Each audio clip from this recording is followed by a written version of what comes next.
This is my review of actually my second Harbor Freight 4x6 horizontal vertical bandsaw. This is actually the second version. The original version, which I don't remember the part number on it anymore, they replaced it with this one, made a couple modifications to it.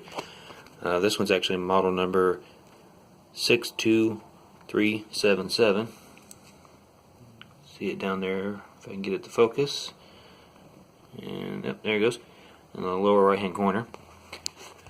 The first one I had, actually had to replace it mainly because over using this thing right here for about 3 years for this project over here,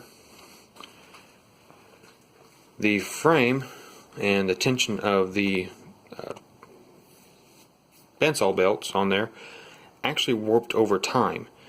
Also, down here where this pivot pin is, actually on the armature itself, the casting actually broke free, which also caused the frame to tweak. And probably about 5 cuts on a new blade, the blade would literally jump off and it was damaging the blades. So it was time for a replacement one. Got the new unit. That's actually the second blade on this unit. The first one that actually comes with it, wanted to try out what they thought of that one before I actually put my blades on there. And it worked adequately. It was fairly slow, but it would cut.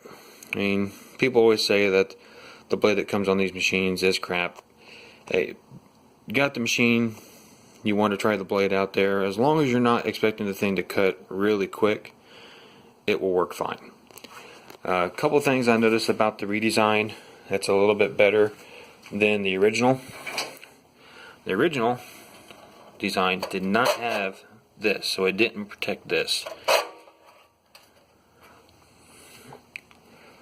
Another thing,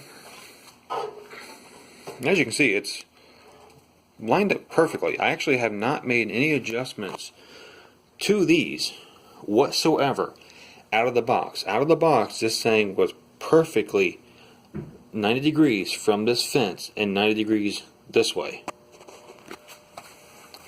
But a couple things that they did, changes that are good but not good. For example, this bolt right here, it's an Allen key style. The original one, it pushed on the motor and held a tension on the belt. The new design is kind of a bad design. You really can't get a wrench in here to this nut, that little nut right here, too well to hold it, so you can tighten this guy down, then tighten the nut to keep the tension on it. It definitely takes some practice to get that in there, but once you get it set, as long as you don't change these up here, then you're fine. Now again, this one goes the same speed ratings here of down to 80 and up to 200, and my other light here is causing me issues. Let me turn this off for a second. You can kind of see it out there, 200. That is also the original belt. This particular saw here, I've had for about 3 months now. Cut quite a bit of steel with it still. The other one again I had for close to 3 years, and it's cut, well, I really don't want to know how much steel it's cut. The wheels they redesigned from the original one. The original wheels were plastic wheels with no bearing really in them whatsoever. The wheels on this one are actually rubber wheels, and they do have a needle bearing inside, so it does roll around a lot quicker, well, a lot better.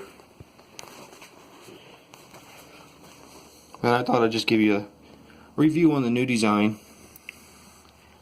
I'll probably still replace this saw here within the next couple months or so, mostly because I cut a lot of panel now, and the depth from here to here is not quite as long as I need if I'm using this in vertical mode.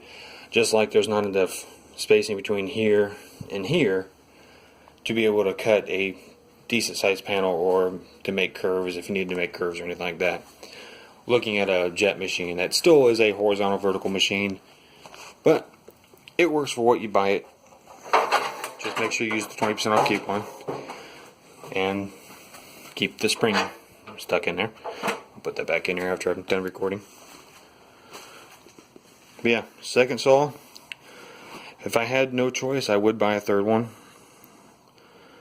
But it'll get me through until I buy the big boy. Thanks for watching.